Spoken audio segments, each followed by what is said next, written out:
All right. Welcome. Hike. I'm super pumped to have you on this interview right now. So, for anybody who don't know Hike, he is one of the founders of Logic Inbound, which is one of the top SEO firms throughout the PNW, the Pacific Northwest. Hike's been developing apps for most of his life, starting in high school. And back in 2010, he also developed an app that accumulated over 300,000 downloads on Google Play. So he's spent the last several years just being in the world of the digital marketing space, specifically SEO, and that's why we want to have him on this interview today. We want to be able to dig into some of the ideas and his background and how he's been able to create some success and a framework for SEO. So without further ado, we have Hayk. Hayk, welcome. Welcome, Alex. It's a pleasure to talk to you. It's good to connect. Yeah, thank you. Thank you for being on this interview. I really appreciate it. Um, so let's just jump right into things. So you're an SEO expert. You own you're one of the founders of Logic Inbound. Where did it all start for you, jumping into this Yeah, world? I would say, I had kind of a weird journey. It's the kind of thing where nobody sits down in high school and says, "This is the route I'm going to take for my life." Nobody says, "I'm going to go around in circles and do backflips to become an SEO expert." But basically, it started with the first company that we did, which didn't have anything to do with SEO. But we learned that there's some key problems in business that you have to be able to solve in order to have a successful company. You need to know how to get customers in the first place, and you also need to know how to monetize those customers, right? So if you have a lot of attention on your product, how do you properly make it a profitable business? So in the first company we did was a mobile app company.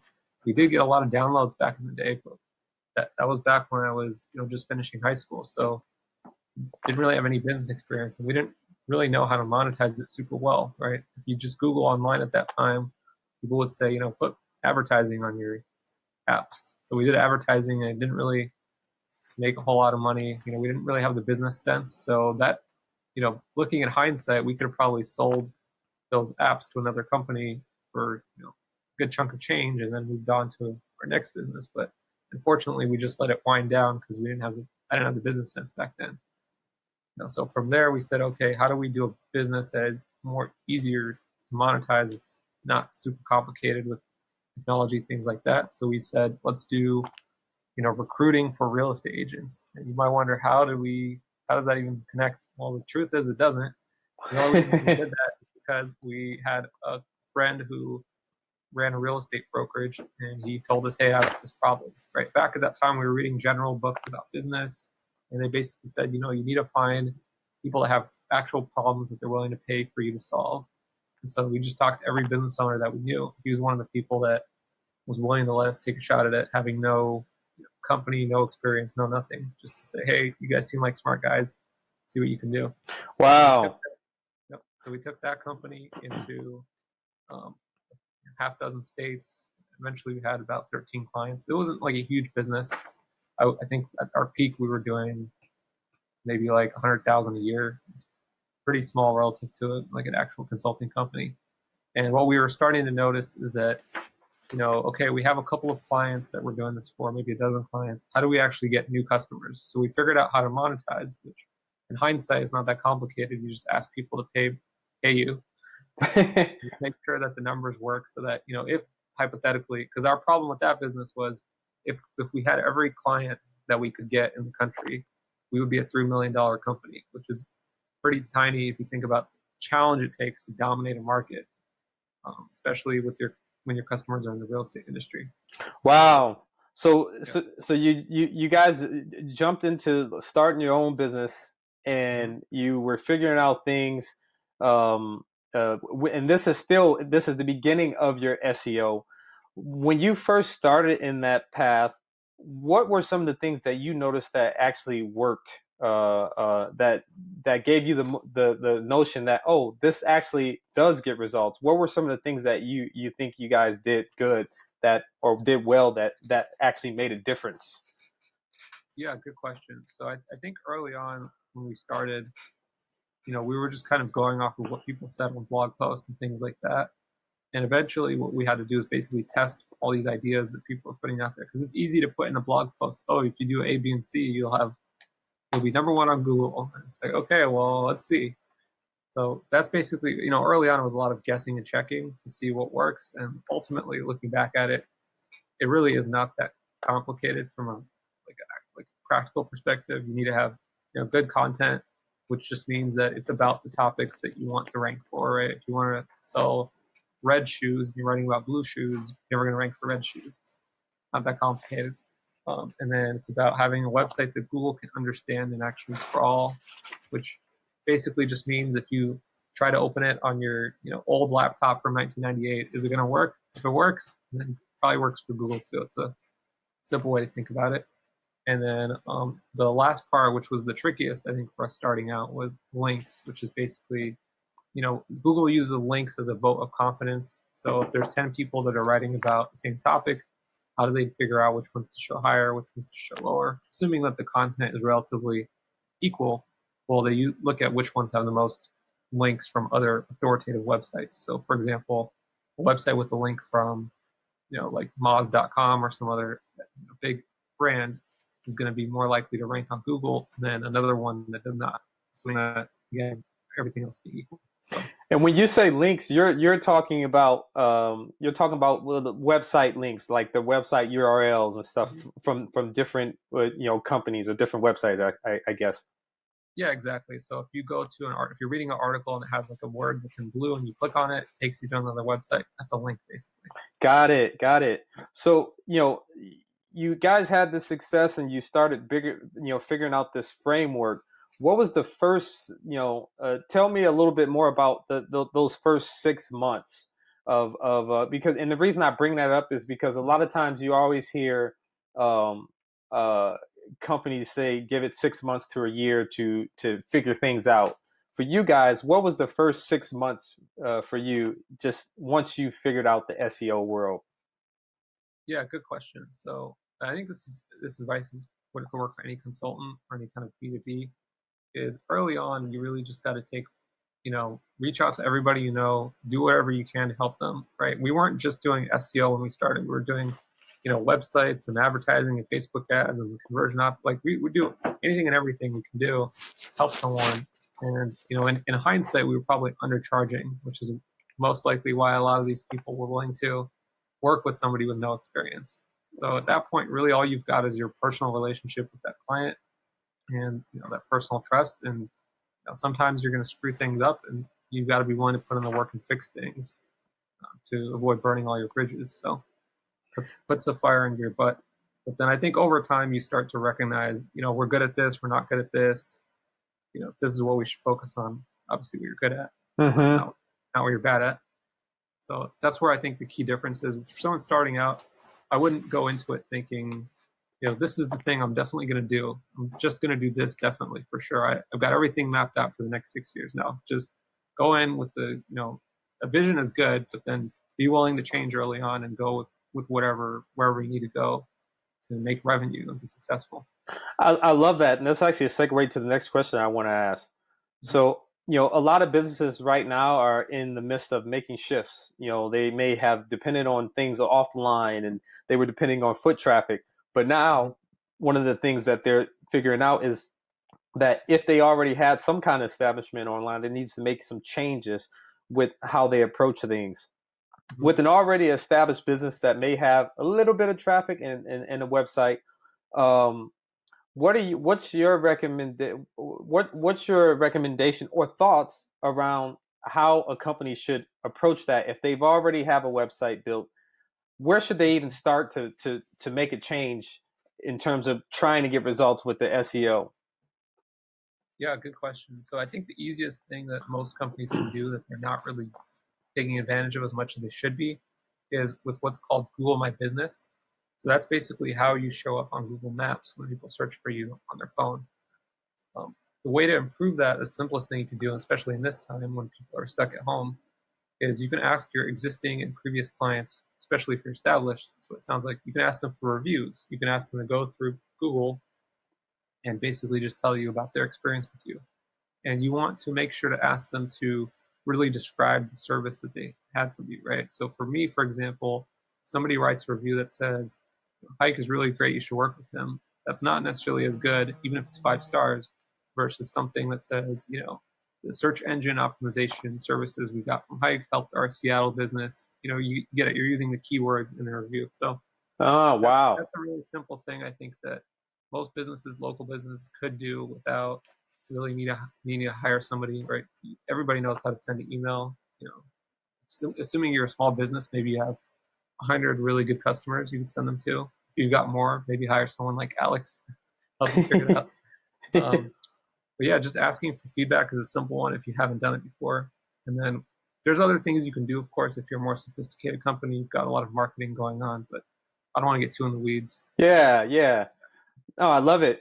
So, digging into some of the other details, I know you guys get a lot of clients that come to you needing SEO help.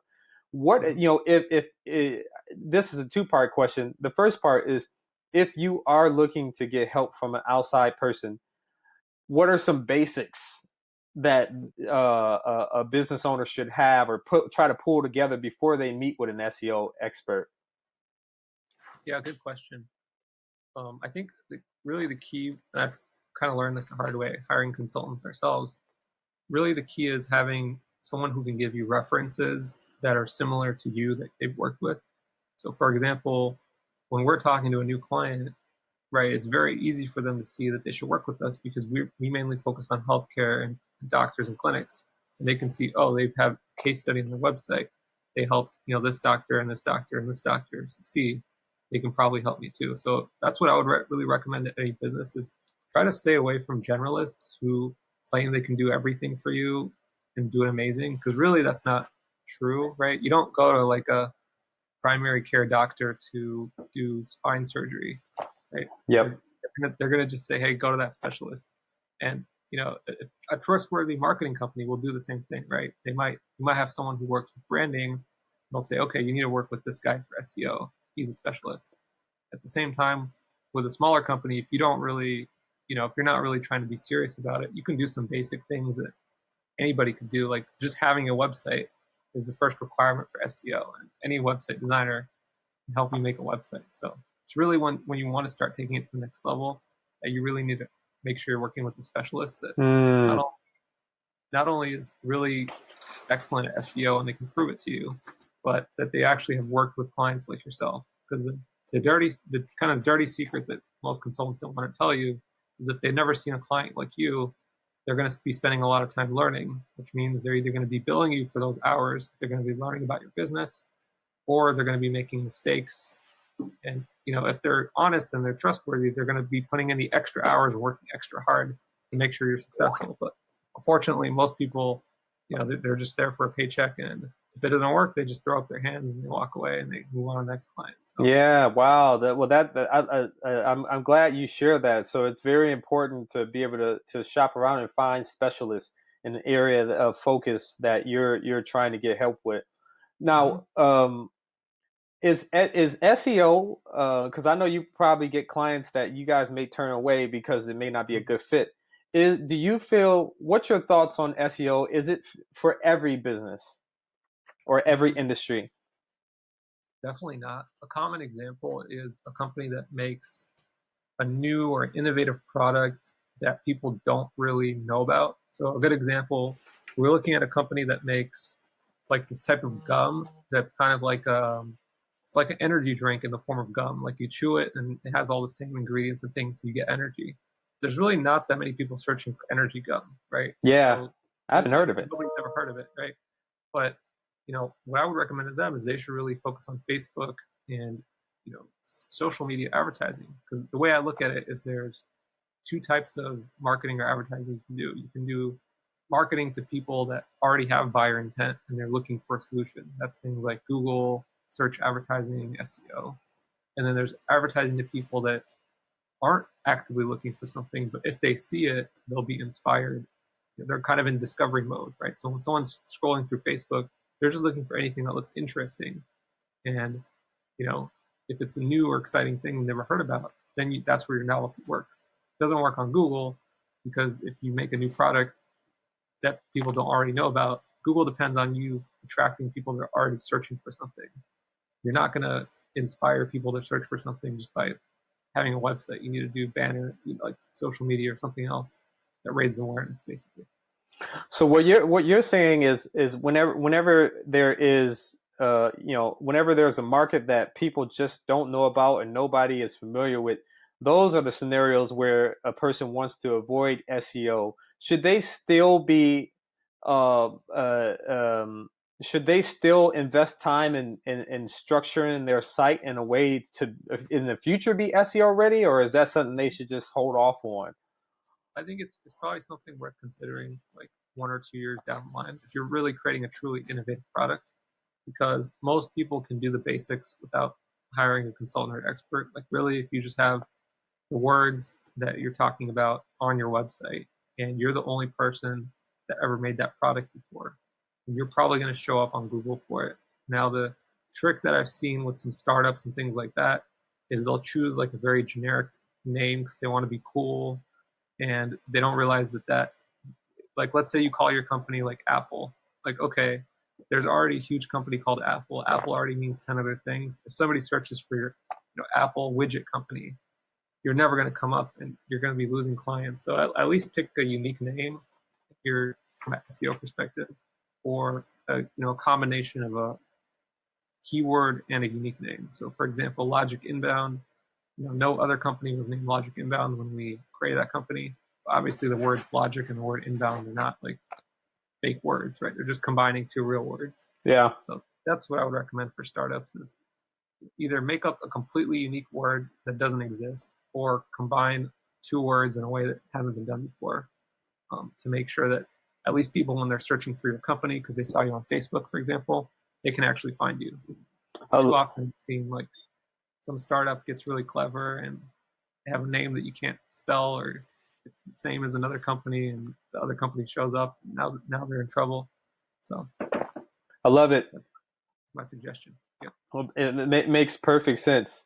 So we breezed through this interview, and I think you've tackled some very important issues, challenges that businesses are how to approach SEO. So I got one more question for you.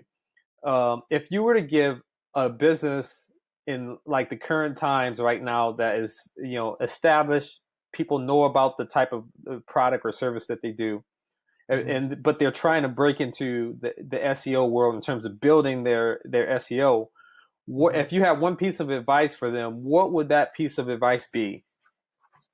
Yeah, I think the simplest thing would be, really make sure you've got the content that people are looking for, right? A good example would be, let's say if you're like a doctor's office, you should have a page for each of the kind of problems that you help with, and then a page for each of the solutions that you offer. So an example would be if you're a dentist, maybe you have a page talking about jaw pain and a page talking about braces, right? Because braces are a solution that people, if they're already aware of the industry, would be looking for. And jaw pain is something that someone who's uneducated but just has a problem they need to solve right now, they're going to search for jaw pain because they don't know what the solution is. So that's a really simple rule of thumb. And make sure you've got a page for each sort of thing that you do. That's a good starting point to work with. Awesome. Well, hey, that was great. Thank you for sharing that information. I really appreciate it, Hayk. And how can people find you? How can people find? What's the best way to get in touch with Logic Inbound? Yeah, so if someone wants to reach me, they can always email me directly. It's HAYK at logic, LOGIC, inbound, INBOUND.com. That's the easiest way. And, if you really want to, you can text me at 206-883-7226. Unfortunately, I get a lot of email spam and social media spam and stuff like that. But luckily, not too much on the text. So if you really want to get my attention, that's the best way to do it. All right, I love it. Well, thank you for taking the time today. I appreciate it. Yeah, happy to help, Alex. Yep. Thank you.